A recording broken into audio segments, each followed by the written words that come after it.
Elimi bırak. Sen hala bu avradımı korusun. Sinanlarım.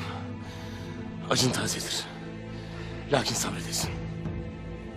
Bu işin arkasında kim var onu bulup çıkarmak gerek. Ucu kime dokunursa dokunsun, gerçeğin bulunmasında senin yanında olacağım. Ama sabretmek gerek.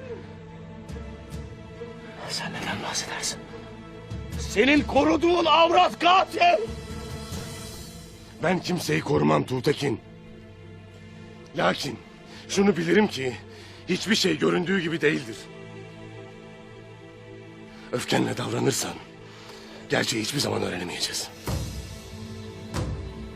Götürün şu kızı gayrı. Hayır, çıkmayacak! Yeter! Yeter! Yeter! Ne yaptığınızı sanıyorsunuz size? Tut indir şunu! Abimin ölüsü oradayken ne yapıyorsun?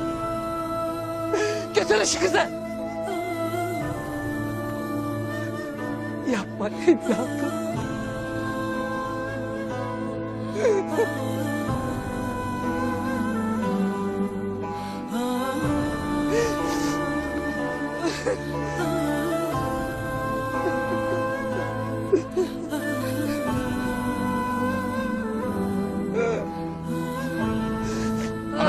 Ana!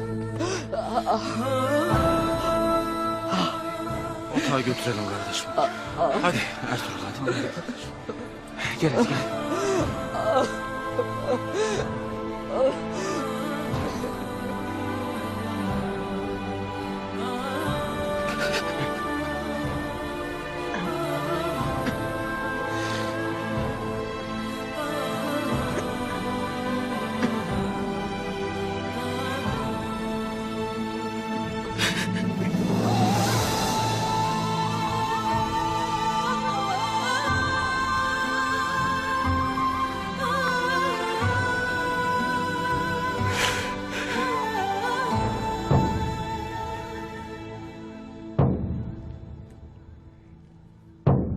Ahali Korkut Bey'in öldüğünü öğrendi ağabey.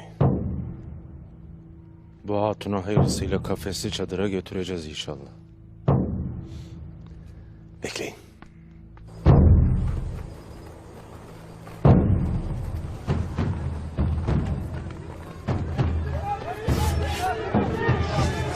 Alper!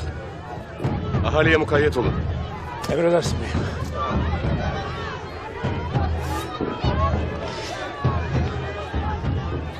Mahmut Çiçeği çıkaracaklar.